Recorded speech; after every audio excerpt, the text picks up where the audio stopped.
So yun guys, basa yung daan, no? Kakatila lang ng ulan. Grabe, ulan ng ulan. Sa buong 3 days ko dito sa Cambodia, ulan siya ng ulan, guys.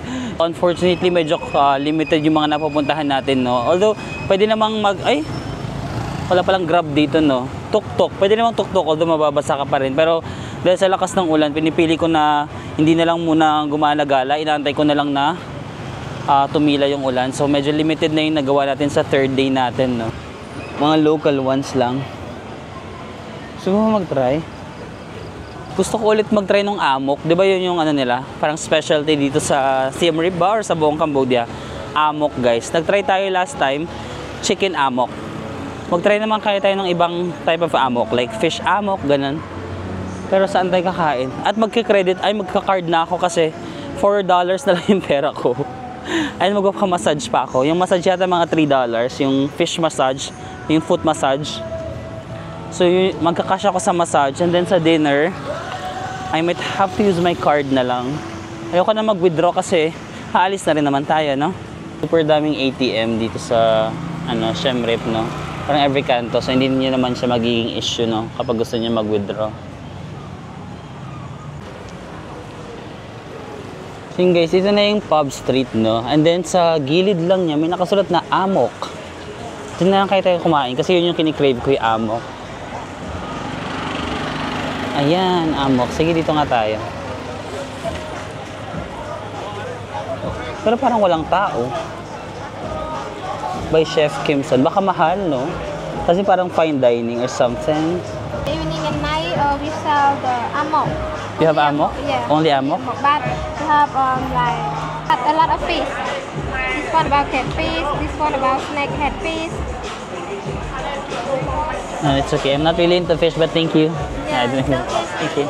Guys, yung tinda lang daw nila tonight is amok. Pero ang mga option lang kasi is catfish amok. Yung parang snakefish ba yun? Ano ba yung catfish? Tapos meron din silang snakehead amok. Parang masyado siyang exotic for me. Okay ako sa fish amok. Basta yung parang hindi naman siya kakaibang fish like catfish or snakehead. Parang masyado exotic. Kung normal fish, pwede pa, no? So, try tayo ng iba, guys. Gitna. Nasa gitna tayo ng pub street, ha? Tapos dito meron nakasulat na The Red Piano. The Red Piano. And then, ayan yung mga fish massage, guys, oh. No? Ang cute. Try natin mamaya. Masakit kaya yan? Parang hindi naman, ha? Try natin later. May amok kaya. Dito ako kumain last time pero kain ulit tayo. Ayan, mas mura pa dito. $1 lang. Excuse me, do you have amok? Yeah, we have. What? Here? Like fish meal? Fish amok, okay. Is it, what kind of fish? Riverboat fish. Hmm? Riverboat fish. Yeah, like this fish. Can I see picture? Okay, that one. Oh, this like this? Yeah. Okay, I'm okay with that. Yeah. Ayan. Okay yung itsura ng fish nila. Like, dito rin tayo kumain last time, guys. Pero, ito yung fish amok. Ito yung sikat dito sa Cambodia, no? May kasama na siyang rice, actually. Ayan. Kaso for credit card payment, kailangan daw umabot ng $10. Hindi kasi ito umabot ng $10 kasi $6 lang ito. So, nag-add pa ako ng pork fried rice para umabot siya ng $10 and then Coke Zero. So, ayan, $10 siya para makapay tayo using credit card dahil wala na tayong cash. So, yung amok, guys, is para siyang, kita nyo ba? Ayan. Curry. Para siyang curry na may coconut. Okay, sarap. Sarap. If mahilig kayo sa curry, masarap to. And then fish siya, no? Ay, may sumisigaw sa kanta. Try natin yung fish. Ala, parang masarap. Yung nag-try tayo ng chicken amok, masarap din yung chicken amok. Tapos yung trinay natin para nasa coconut siya na lalagayan. Ang sarap!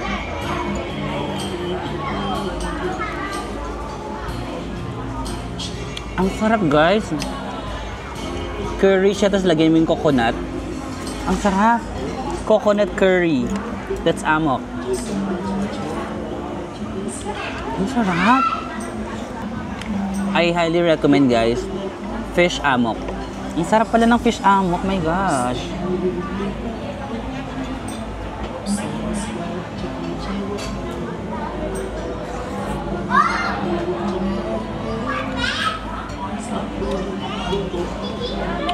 Ang sarap, in fairness ha. Natuwa ako dito.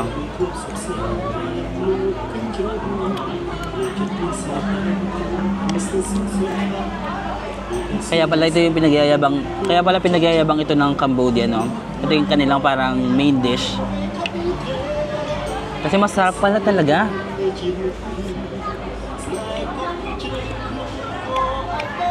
Ah. Sarap ng flavor. Hindi ako mahilig sa fish ha, pero ang sarap niya. Ang sarap, my gosh. Try natin yung pork fried rice.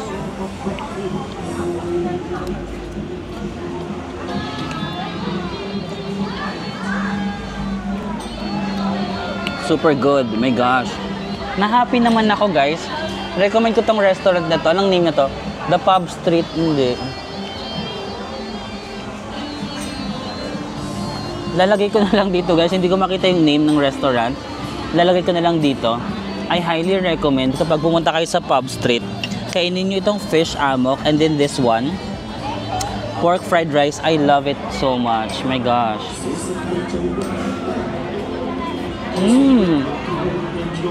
Flavorful. Ang ganda ng flavor ng fried rice.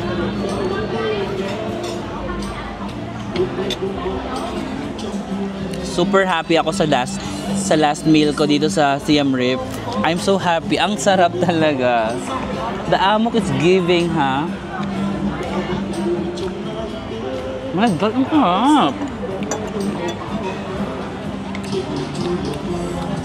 So happy. Dito sa left yung parang pinaka main na Pub Street, no? Tapos umalis ako dun sa parang main road ng Pub Street. Kumanan ako. Yan. Tapos makikita mo siya dito. Ito yung name ng restaurant. Meron silang ganyan, oh.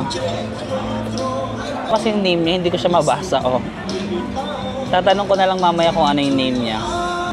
Di ba ang curry? May lasa ang curry na medyo matapang. Nung nagsisimula pala ako mag-travel, hindi ako mahilig sa curry eh. Pero nang later on, na-appreciate ko na yung curry. Kasi medyo matapang siya. No, ito, perfect balance eh. Hindi siya yung super tapang. Parang sa panlasa natin mga Pilipino, hindi siya parang nananapak, di ba? Yung mga times kasi parang ang panlasa ng ibang country nananapak, di ba? Pero ito, perfect balance.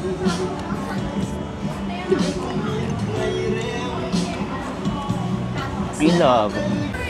Ito pala yung name guys, The Plock Restaurant Bar. Hi, mama. Kaya na $3 lang. Gusto niyo ba i-try? Yung guys, lumayo na ako dun sa Pub Street. Di ko alam kung saan ako nagpupunta. Lakad lang ako ng lakad. And then I noticed, ang dami pa palang restaurant like outside the Pub Street, no? Yung Pub Street, yun lang yung parang hyped. And yun lang yung parang maraming tao kasi yun yung sikat na street. But if you go parang sa gilid, marami pa palang mga ano, no? Restaurant. Maglalakad-lakad lang ako kasi super dami ko na naman nakain, di ba? Although ang sarap ng amok, di ba? Worth it naman ng amok kasi ang sarap. Pero ang dami ko nakain. Imagine dalawa yung rice natin. May rice na yung amok, tapos nag-order pa tayo ng at naubos ko, guys. Unfortunately. Naubos ko siya. So kailangan ko maglakad-lakad, mabawi man lang.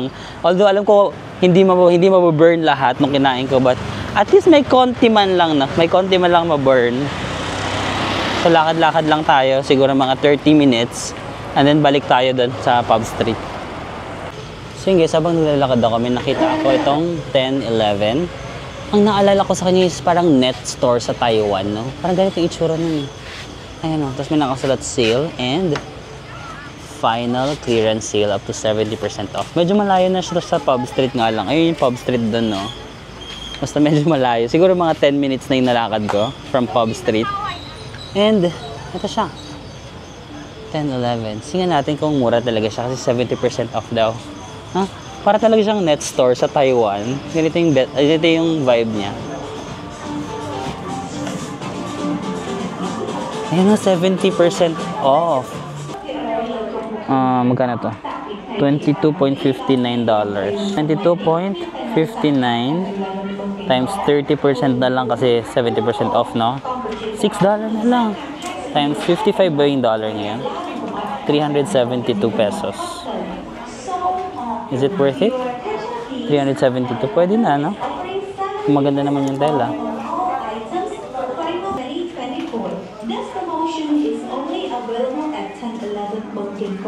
Pero guys, merong nag-announce until July 21 lang daw itong sale. 19 ngayon, July 19. So, baka hindi na kayo umabot if pumunta kayo. Pero FYI lang, baka mag-sale sila next time. Di ba uso yun ngayon sa mga babae, medyo oversized din. So, $22.59. $22.59 times 30%. $6 na lang. Ah, same. Oh, yung mura. 372 lang to guys. Pants. Kaso for female, 370.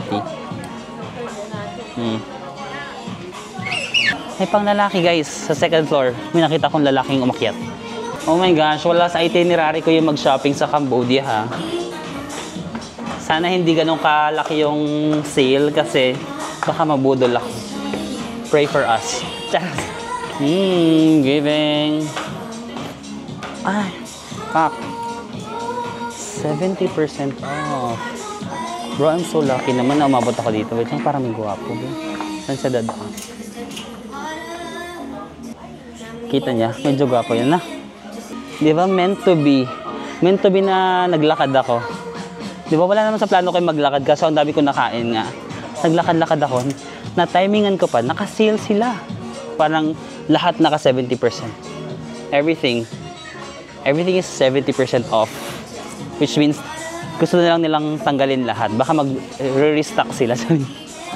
Guys, itong mga shorts, 300 na lang.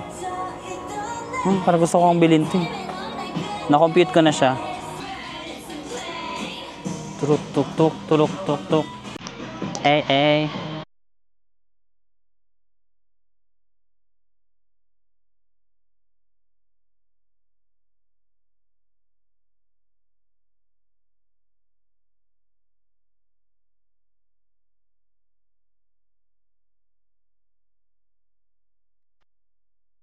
It's not it.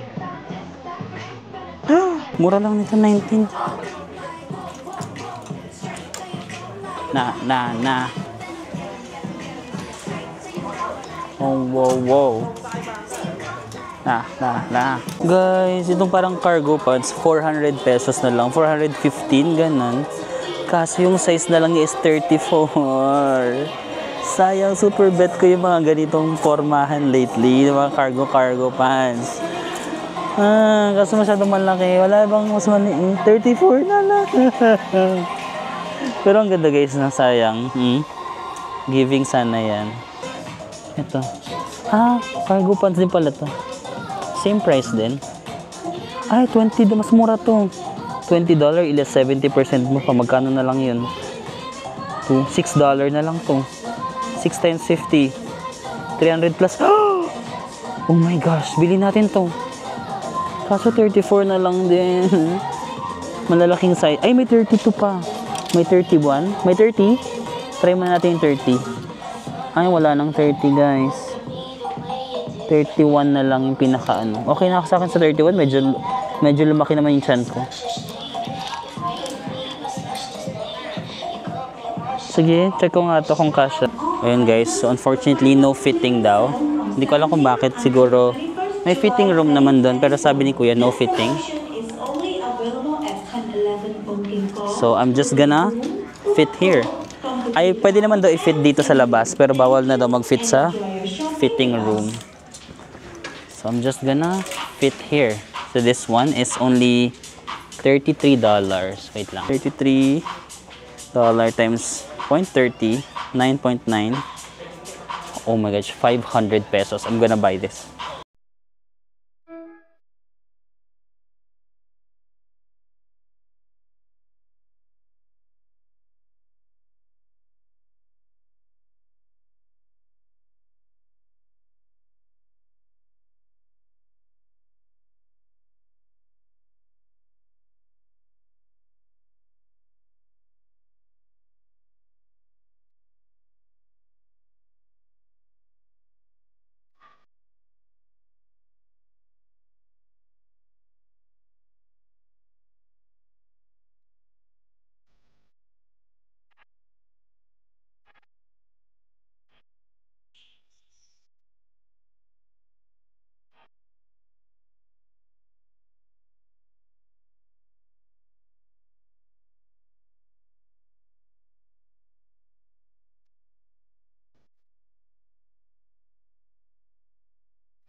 Guys, I did not expect this. Wala sa itinerary kang mag-shopping sa Cambodia, but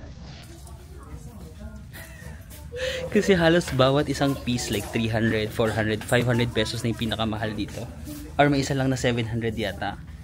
And then all of them mga 300. Mga 10 yata yung nabili ko, guys. Kasi 10 times 300, 400, mga 4,000 pesos siguro to lahat. But magsasara na yung store. Gusto ko pa sanang dagdagan pero hanggang 10 PM lang sila, so magsasara na. 3 minutes na lang, so magbabayad na ako. Wala sa itinerary but I love it.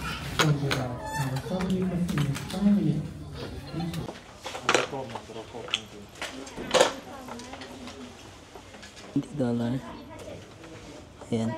Dapat $234 but yung discount ko is $164. So $70 na lang. So yun guys, not in my plan but yeah, nakadalawang basket tayo. 10 items. Pants, shorts, jackets, long sleeves, t-shirts. Oh my gosh. I'm so happy na naglakad ako. At nakita ko to. Like 70% off. Nasa sila parang final clearance sale. So, I'm not sure what will happen. Everything was 70% off. At naabutan na ako ng pagsasara nila. What time is it na ba? Hindi pa dapat ako tapos kasi sobrang super mura, mga 300, 400, but it's already 10:07. Alas 10 sila magsasara. Na nga ako, nag-overtime na ako. But oh my gosh, guys, sayang 10-11 kaso naka 3-day sale lang sila. So probably pagdating nyo dito, regular price na sila. Di ba imagine 200, magkano yan? $260. Tapos yung discount ko mga $100+. So $70 na lang yung binayaran ko. Oh my gosh, I'm so happy. So yun guys, shopping haul muna tayo. Meron pa akong more than 1 hour before yung bus natin papuntang Bangkok. So papakita ko lang sa iyo yung ating mga nabili sa, ano ka bang name ng store? 10-11, di ba? 10-11. So nakabili tayo ng 10 items worth $70.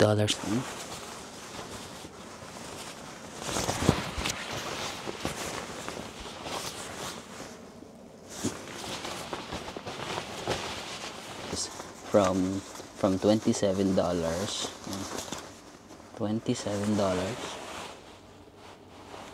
naging $8 na lang siya, or mga 400 pesos, 400 plus. This is the shorts.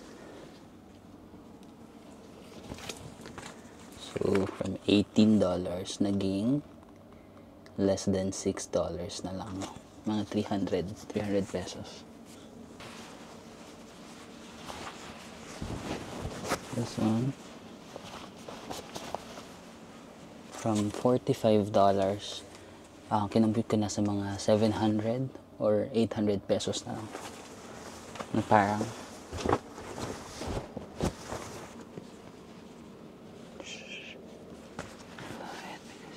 pocket. From $23 sa mga, ito siguro mga 400 pesos.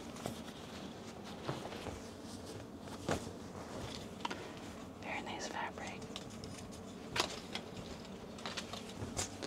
So this is how much? Oh, 300 pesos. This is shorts.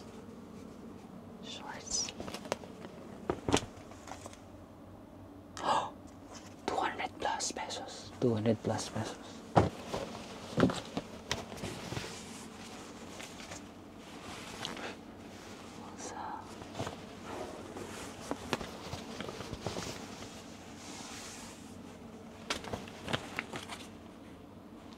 Mga 400 pesos.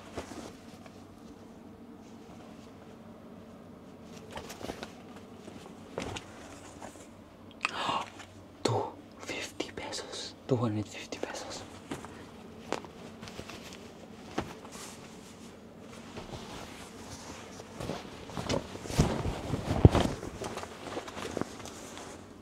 This is 400 pesos.